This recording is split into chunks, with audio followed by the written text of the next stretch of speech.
Hello friends, எல்லாருக்கும் வணக்கம். இன்றைக்கி நம்ம சேனலில் சிக்கன் கீமா பால்ஸ் தான் பார்க்க போகிறோம். அதாவது கோலா உருண்டை தாங்க பார்க்க போகிறோம். வாங்க பார்க்கலாம். 150 கிராம் சிக்கன் எடுத்து வச்சுருக்கேன். அப்புறம் வந்து பொட்டுக்கலையை நான் பொடிச்சு வச்சுருக்கேன். மற்ற பொருளெல்லாம் நம்ம அப்படியே பார்த்துடலாம். ஒரே ஒரு சின்ன சில்லு தேங்காய் எடுத்து வச்சுக்கலாம். இப்போ வந்து மிக்சியில் வந்து நம்ம எடுத்து வச்சுருக்கிற சிக்கனை ஒரு ஓட்டி எடுத்துக்கலாம்.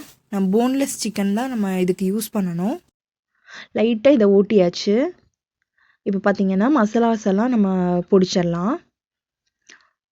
சோம்பு வந்து 1/2 டீஸ்பூன், மிளகு வந்து 1/2 டீஸ்பூன், ரெண்டையும் போட்டுக்கலாம். போட்டுட்டு ஒரு துண்டு இஞ்சி, ஒரு பெரிய பூண்டு நான் போட்டிருக்கேன். 4ஆக கட் பண்ணி போட்டிருக்கேன். இது ரொம்ப பெரிய பூண்டு, அதனால நான் போட்டிருக்கேன். நீங்கள் வந்து ஒரு 4 சின்ன பூண்டாக இருந்துச்சுன்னா ஒரு 4 பூண்டு போட்டுக்கோங்க. போட்டுட்டு ஒரு மிளகா, உள்ளே இருக்கிற விதையை எடுத்துடணும். சின்னதாக சின்ன வெங்காயம் ஒரு 10. நிறைய வெங்காயம் சேர்த்திடாதீங்க, நிறைய தண்ணி விட்டுரும்.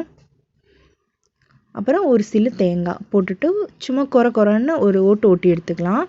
அப்புறம் மிளகாத்தூள் 1 டீஸ்பூன், மல்லித்தூள் 1 டீஸ்பூன், கரம் மசாலா 1 டீஸ்பூன், அப்புறம் 1/4 டீஸ்பூன் வந்து மஞ்சத்தூள் போட்டுட்டு நம்ம நம்ம ஓட்டி வச்சுருந்தோம் இல்லைங்களா சிக்கன், அதையும் போட்டுட்டு கொஞ்சமாக கொத்தமல்லி தழை போட்டுக்கலாம். போட்டுட்டு இதை நல்லா அரைச்சி எடுத்துடலாம்.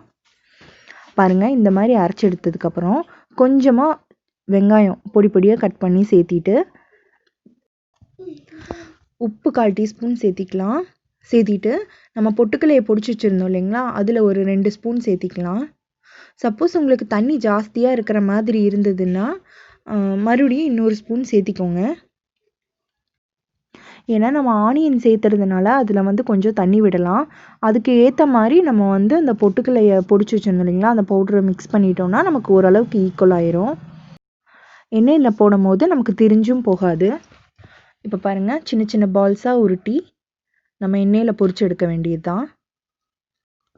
ஆயில் வந்து ரொம்ப சூடாயிட வேண்டாம், மீடியம்லேயே வச்சு நம்ம இதை பொரிச்சு எடுத்துக்கலாம். அப்போ தான் உள்ளேயெல்லாம் நல்லா வேகும். இப்போ ஒரு 4 நாளாக போட்டு பொரிச்சு எடுத்துடலாம்.